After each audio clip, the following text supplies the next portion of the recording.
Okay, so let's go review again quickly how we would make a recombinant bacteria. So we would start off with our human cell, and we would also start off with our bacteria cell, and we would have to isolate the plasmid. The plasmid would need to have an antibiotic resistant gene, and would also need to have a restriction site on it. Now, if we use the LAC-Z gene, which is involved in lactose breakdown, we'd have another selection marker by interrupting this gene. So it's helpful that that restriction site is within the LAC-Z gene. We would cut our human DNA fragments and our plasmid with the same restriction enzyme. And then we would mix the two together, add some DNA ligase, and as you can see, each of these is what we would call a recombinant plasmid. They've interrupted the LAC-Z gene because the human fragment has been inserted inside of it. And now we want to put these back in bacteria, and the process of that is called transformation, and that's what we'll do when we do our green fluorescent protein experiment. We will transform our bacteria with a plasmid.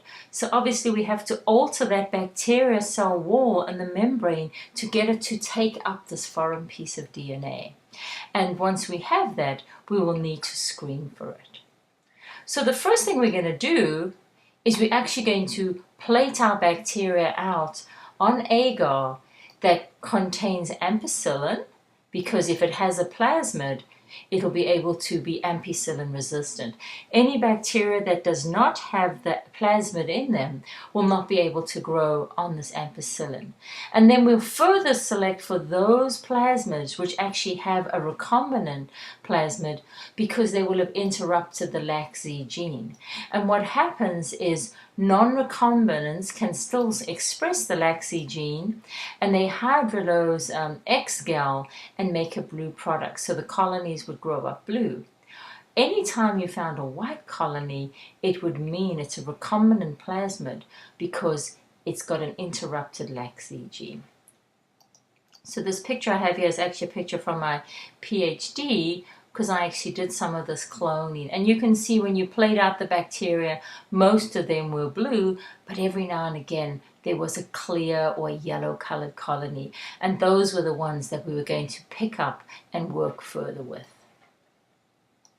So what actually happens is we would then take the white colonies, grow them up in large amounts, very quickly in the lab, because that's easy to do. You would just plate them out, we would put them in a tube of broth, and then we would have to analyze the plasmid inside.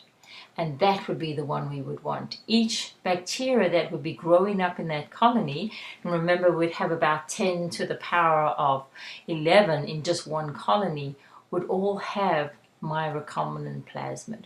And obviously I would keep growing up the bacteria with the pressure of ampicillin, so that bacteria that have thrown out the plasmid would not be able to grow, and I'd only be growing the bacteria that still had my plasmid of interest in it. And then I would need to extract the DNA and figure out what that recombinant is.